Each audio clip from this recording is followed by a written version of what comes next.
CM साहब और JEE साहब हमसे कहते हैं कि महापौर जी से मिल लीजिए बंटी पांडे की, जिसे 5 हुई आई है तभी आपकी फाइल बनेगी। में बंटी पांडे क्यों बैठते हैं?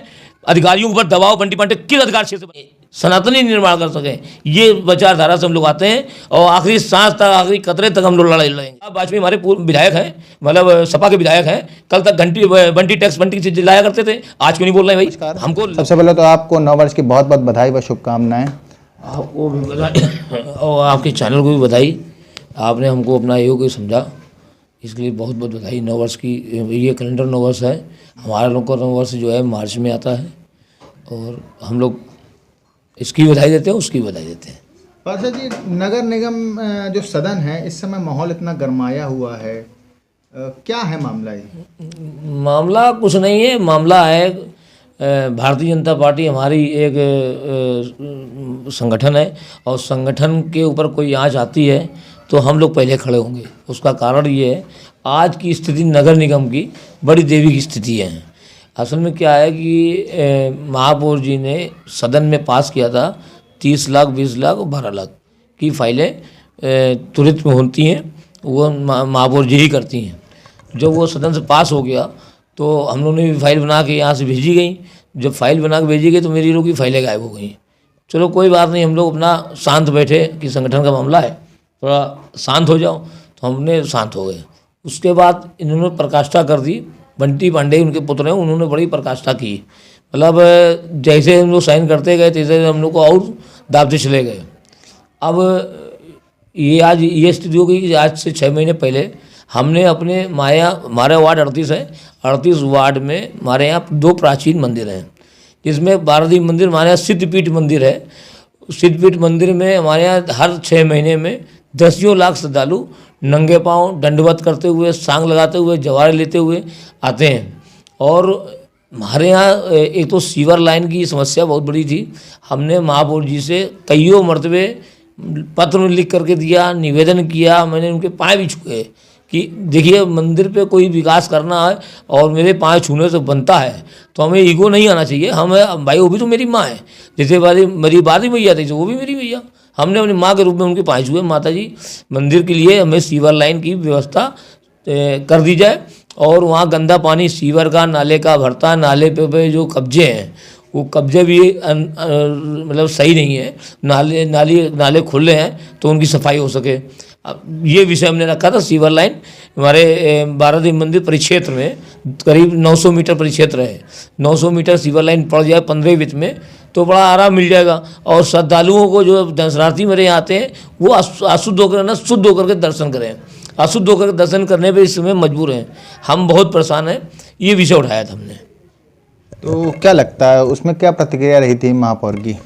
नहीं करवा देंगे। आज तक 3 साल बीत रहे हैं, अभी तक करवाई देंगे। 15 वित्त का लगातार मैंने इनसे आवाज़ उठाई, मैंने पत्रों में लिख के दिया, पत्राचार किया और महापौर जी ने कोई भी ऐसा कार्य नहीं किया है जिसमें हम सराहना करें। महापौर जी से बड़ी लड़ाई नहीं है, महापौर जी करें मगर उनके जो पुत्र मोह वो उनको जो है खुद का नुकसान पहुंचा रहे हैं और खुद का भी नुकसान पहुंचा रहे हैं, भारतीय जनता पार्टी के नुकसान पहुंचा रहे हैं। हमारा शीर्ष नेतृत्व केंद्र सरकार हो, राज्य सरकार हो या माननीय मुख्यमंत्री जी हो या हमारी लोकल के बॉडी हो, सारी पार्टियां लगातार बजट दे रही हैं। चाहे सेंटर से आए, सेंटर राज्य को आता है, राज्य जिले को देता है। हमारे माननीय मुख्यमंत्री जी उपचुनाव था शीशामऊ विधानसभा का, उसमें अच्छा बजट दिया और वो पूरा बजट सभी वार्डों में लग जाता तो वो चुनाव हम लोग जीत जाते। हालांकि हम तो यहाँ से अपने वार्ड दक्षिण से जा कर के वहाँ पे मेहनत कर रहे थे। वहाँ पे उन्होंने डेरा डाला था कि ये सीट कैसे निकाली जाए। माननीय हमारे मुख्यमंत्री जी लगातार 3 मरतबे वहाँ राउंड मारे आए और उनकी भी बात को दरकिनार उन्होंने कर दिया। सुरेश खन्ना जी लगातार हमारे शीर्ष मंत्री हैं, वो लगातार सम्मानित मंत्री हैं, वो यहाँ पर रहे और उनके भी आदेश को अवहेलना करते हुए इन्होंने किसी की परवाह नहीं की और किसी की तो छोड़ दिए, संगठन की भी परवाह नहीं की। हम तो कहते भाई 15 वित्त का जो भी बजट आता है उसकी जांच कराई जाए। और हम ये भी कहना चाहते हैं कि बंटी पांडे किस अधिकार क्षेत्र से, क्या पद है उनके पास, 15 वित्त का 15 पद क्या है, क्या शपथ है उनके पद उनके पास है, और क्या नगर निगम कोई दायित्व इन्होंने ले रखा है या इनको दे रखा है कि अधिकारियों को दबाव बनाना।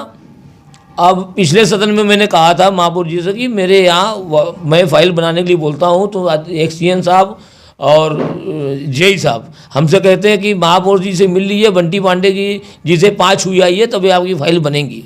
क्या बंटी पांडे मेयर है? क्या मान ले मेयर मान ले बंटी पांडे को, या महापौर जी को मेयर मान ले? किसको मान ले? पैर छूने भर से काम हो जाता है ऐसा क्या? क्योंकि अन्य पार्षदों से भी जानकारी जो मिली है सोशल मीडिया के माध्यम से कि बंटी पांडे के पैर छुओ या महापौर के पैर छुओ या ना छुओ, तो क्या पैर छूने से काम होता है या नहीं छूने से भी काम हो जाता है? ये चाटुकार लोगों का कार्य है। हम ऐसे संगठन से आते हैं जहाँ 5 छूने कोई मतलब नहीं है। 5 छूने का मतलब है आप चाटुकार हैं, सीधी बात। आप हमारी पार्टी कहती है हमको काम करके दिखाइए। हमारे यहाँ एक पार्षद राष्ट्रीय अध्यक्ष बन सकता है, एक पार्षद प्रदेश अध्यक्ष बन सकता है। यही एक ऐसी पार्टी है जहाँ पे कार्यकर्ताओं की इज्जत है। अन्य पार्टियों में इज्जत नहीं, अन्य पार्टियों में परिवारवाद है। मेरे पार्टी के अंदर, मेरे संगठन के अंदर या नुकसान कोई पहुँचाता है या संगठन की कोई गड़बड़ करता है, संगठन की लाइन लेंथ में नहीं चलेगा, उसका हम कंटिन्यू विरोध करेंगे और आखिरी सांस तक विरोध करेंगे। और पार्टी को बचाने के लिए, संगठन को बचाने के लिए कुछ भी करने को हम लोग तैयार हैं, हमें कोई दिक्कत नहीं।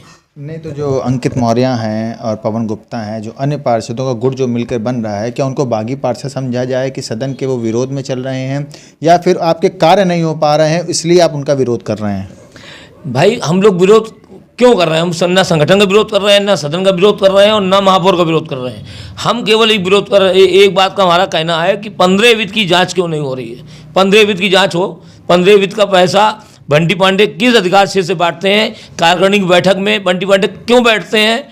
अधिकारियों के ऊपर दबाव बंटी पांडे किस अधिकार से बनाते हैं? हमें उसका लिखित कार्रवाई चाहिए। और शीर्ष नेतृत्व उसको देख रहा है, उसको समझ रहा है, और शीर्ष नेतृत्व तो अपना कार्य करेगा, ये विश्वास हम लोग को है। हमारा नेतृत्व तो कभी छोड़ता नहीं होगी। उसके बाद हमारे महाराज जी, माननीय मुख्यमंत्री जी, उनका तो जब चलता है तो कोई बचता नहीं है। ये समझ लीजिए कि हम लोग जो है उनके चेले हैं। राष्ट्रीय स्वयंसेवक संघ से संघ हमारे को कभी ये नहीं सिखाता है कि किसी भी प्राणी को, किसी भी संगठन को, किसी व्यक्ति को हम उनको नुकसान पहुंचाएं। हम जितना डेवलप कर सकें, हम जितना व्यक्ति निर्माण कर सकें, हम जितना सनातनी निर्माण कर सकें, ये विचारधारा से हम लोग आते हैं। और आखिरी सांस तक, आखिरी कतरे तक हम लोग लड़ाई लड़ेंगे, इसमें कोई दो राय नहीं। लगभग कितने पार्षद होंगे जो एक गुट में आ गए हैं, जिनके कार्य नहीं हो पा रहे, उनके नाम क्या बता सकते हैं आप? कईयों हैं। जो आप अभी तक कोई हिम्मत नहीं जुटा पा रहा था। शुरुआत मेरे से हुई थी, हालांकि मैं जब निष्कासित हुआ था मैं अकेला था। उसमें क्या आपके साथ हुआ था निष्कासन में? हमने अपने क्षेत्र की समस्या को लेकर के माता जी से बोलने के लिए परमिशन मांगी थी, और वो परमिशन ना दे करके मैं और कुछ कह ना सकूं, इसलिए मुझको तत्काल प्रभाव से निष्कासित किया गया था। कितने समय के लिए? ये 6 महीने के लिए। हमें कोई दिक्कत नहीं, हमें निष्कासन 6 महीने नहीं 1 साल के कर दें, हमको कोई फर्क पड़ता। मगर संगठन की लाइन लेंथ में रह के काम करना पड़ेगा, चाहे वो महापौर हो, चाहे वो पार्षद हो, चाहे एक बूथ अध्यक्ष पन्ना प्रमुख क्यों ना हो। पार्टी लाइन लेंथ नहीं छोड़ सकता। पार्टी जो संगठन का निर्णय है वो मेरा निर्णय है, जो संगठन का मान है वो मेरा मान है। संगठन की हट के कोई काम करता है तो मैं नहीं मानता। कल तक अमिताभ वाजपेयी हमारे विधायक हैं, मतलब सपा के विधायक हैं। कल तक बंटी टैक्स बंटी से लाया करते थे, आज क्यों नहीं बोल रहे भाई? हमको लगता है कहीं ना कहीं महापौर व उनके पुत्र भारतीय जनता पार्टी को नीचा दिखाने के चक्कर में या किसी के हाथों डोर चल रही है इनकी। हमको तो अब शक इन पे भी होती, इस बात में भी होता है कि पार्टी शुभचिंतक नहीं रह गए। तो बंटी टैक्स है क्या? उस समय जब महापौर के चुनाव हो रहे थे नगर निगम के 2023 में, तब सपा में वंदना वाजपेयी को टिकट मिला था, तब उन्होंने मुद्दा उठाया था बंटी टैक्स का। उसके बाद वो शांत हो गए। अब आज फिर मुद्दा उठ रहा है, जो कि भाजपा के ही पार्षद इस मुद्दे को उठाए हुए हैं, बंटी टैक्स के बारे में। वास्तविकता में बंटी टैक्स है क्या? इसके बारे में जानकारी दीजिए भाई।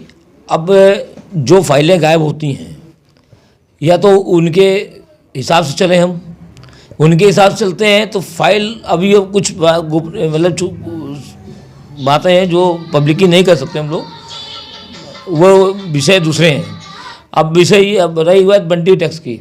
अब हम 15 वित्त की कोई चीज़ है, ये कापी है, इस कापी को मैं मान लीजिए हमको कुछ लिखना है तो पेन की ज़रूरत पड़ेगी। 15 वित्त का जो बजट बांटा जाता है या फाइल दी जाती है, उसमें महापौर जी का हस्तक्षेप होना चाहिए, उसमें बंटी पांडे का हस्तक्षेप हो रहा है। ये क्यों हो रहा है? टैक्स नहीं है तो क्या है? नहीं, टैक्स क्या है? आप लोग को अपना कार्य करवाने के लिए कोई टैक्स भी देना पड़ता है क्या अपनी जेब से? टैक्स ही है ये, और क्या मान लेते हैं? हम तो कह रहे हैं मेरी जांच कराइए ना, हम मेरी पहले जांच कराई जाए, पहले मेरी जांच कराई जाए कि हमने आज जब से पार्षद बने तब से मैंने कितना, हम तो कहते हैं मेरे नाम RTI डालो और मेरे नाम डालो तो उनके नाम भी डालो। आप मेरे नाम पहले जांच कराओ, उनकी भी जांच कराओ। जब नामांकन इन्होंने पहले भरा था उसमें क्या दर्शाया था, आज की स्थिति क्या है? आओ तो छोड़ दीजिए भाई साहब, इनके कर्मचारियों के नाम 4-4 प्लाट कराए गए KDA से। यहाँ तक मामला है, माल जानकारी आई है, उसकी पुख्ता रिपोर्ट हमको मिल जाए, मैं बाबू सबूत दूंगा, मैं उस पर लगाऊँ। अच्छा, एक जानकारी ये भी चाहिए, जनता भी हमको सुन रही है, वार्ड 38 की भी जनता सुन रही है। तो वार्ड 38 में आपने अभी तक क्या क्या विकास कराए हैं और क्या क्या उद्देश्य है, क्या क्या विकास कराने बाकी हैं? मेरा मेन उद्देश्य है, मैंने जनता से वादा किया था कि सीवर लाइन, पेयजल शुद्धता के करके देंगे और इसमें पूरी ताकत लगाएं। हम अपनी जनता के लिए, वार्ड 38 जनता के लिए, जनमानस के लिए, सब माताओं बहनों के लिए, युवा साथियों के लिए, बड़े बुजुर्गों के लिए एक एक मेरी बॉडी का कतरा, एक एक ब्लड का खून कतरा का कर्जी है। हम अपने जनता के लिए हर संभव हर जगह लड़ने के तैयार हैं, काम लाने के लिए तैयार हैं और कभी शांत नहीं बैठने वाले। कोई हमको डरता धमकाता है, हो सकता है बंटी पांडे ताकतवर हैं, हो सकता है मेरे या मेरे परिवार पर कुछ करा सकते हैं जो हमारे परिवार को या मेरे शरीर को या मेरे लोगों को नुकसान पहुंचता है, उसके जिम्मेदार बंटी पांडे होंगे। और हम ऐसे ही बोलते रहेंगे और जनता की बात उठाते रहेंगे। जनता ने हमको भेजा है, सम्मानित मतों से भेजा है, हम जनता की बात सदैव उठाते रहेंगे, इसमें इनबट नहीं है। और पार्टी संगठन को जो नुकसान पहुंचाएगा उसका नुकसान निश्चित पहुंचेगा और उस पर कार्रवाई करा के ही रहेंगे, तभी अब आखिरी तक लड़ेंगे। मंदिर के विकास की बात करें तो आपके क्षेत्र में, जैसा कि आपने बताया, बहुत ही सुप्रसिद्ध मंदिर बारदी मंदिर आता है। उसके विकास की अगर बात करें तो वहाँ पे धर्मशाला नहीं है, आसपास कोई यात्रियों के ठहरने की व्यवस्था नहीं है, पानी के पीने की व्यवस्था कुछ खास नहीं है। जो भी टंकियाँ लगी वो या तो ख़राब हो जाती हैं या फिर उनमें काई लग जाती है, उनकी सफाई नहीं हो पाती है। जो भी करता है थोड़ा बहुत मंदिर प्रांगण या मंदिर कमेटी ही कर पाती है। तो उसमें आपकी क्या प्रतिक्रिया है, आप क्या मंदिर के लिए करना चाहते हैं? इसमें एक बात को आप खंडन करेंगे, हमारे प्रदेश सरकार में पर्यटन विभाग है, पर्यटन विभाग से पर्यटन मंत्री जी श्रीमान जयवीर सिंह जी हैं, उन्होंने 1 करोड़ 12 लाख रुपया हमको दिया था और बजट दिया था, क्योंकि मैंने वहाँ मंदिर के परिक्षेत्र में मैंने एक धर्मशाला बनाया है जो इस यात्री विश्राम गृह है, वो अभी काम चल रहा है, आप भी मना कर सकते हैं वहाँ का। और इसके पहले 50 लाख रुपया और हमको जयवीर माननीय मंत्री जी ने दिया था, उसमें हमने जो जर्जर रोडें थी उनका निर्माण कराया। अभी भी हमारा ये सामने है, तो कुछ बस्तियां रोड पे थी, उन बस्तियों को हटा करके उनको सही सुरक्षित जगह बैठाल करके स्थायी करके और हमने उस रोड पर निर्माण किया। जो पतली गली थी वो हमने चौड़ीकरण किया है और आम जनमानस, जो जनता, बाहरी जनता हमारे यहाँ दर्शनार्थी आते हैं, उनको आने जाने में दिक्कत थी, वो रोड हमने बनाई 50 लाख रुपए से बनाई। और जो 1 करोड़ 12 लाख आया था उससे यात्री विश्राम गृह बन रहा है। माननीय मंत्री जी ने खुला सपोर्ट किया है। मैं माननीय मंत्री जयवीर सिंह जी का धन्यवाद करता हूं, अपने क्षेत्रीय सांसद माननीय श्रीमान रमेश अवस्थी जी का धन्यवाद करता हूं, अपने क्षेत्रीय विधायक माननीय श्री महेश त्रिवेदी जी का धन्यवाद करता हूं। इन सभी लोगों ने पत्र दिया था और इन सभी लोगों ने मेहनत किया। माननीय विधायक जी ने अति मेहनत की और उनको कोटि कोटि प्रणाम करते हुए उनको धन्यवाद करता हूं कि उन्होंने मेरी बात को ये यात्री विश्राम गृह के लिए बजट लेके आए। बहुत बहुत धन्यवाद करता हूँ। तो हमारे साथ हैं वार्ड 38 के पार्षद हरी स्वरूप तिवारी। नगर निगम सदन में हंगामा चल रहा है, उसको लेकर पहली प्रतिक्रिया इन्होंने ही दी थी सदन में अपनी बात रखते हुए, लेकिन उनको निष्कासन मिला। देखते हैं आगे भविष्य में पार्षदों का जो गुट है वो कितना बड़ा होता जाता है, महापौर की क्या प्रतिक्रिया रहती है, वो अपने काम को सही तरीके से करने की कोशिश करते हैं या उन पार्षद को खुश करेंगे जो पार्षद बागी हो चुके हैं। अपनी बात को यहीं विराम देते हैं। जय हिंद, जय भारत, अनमोल भारत।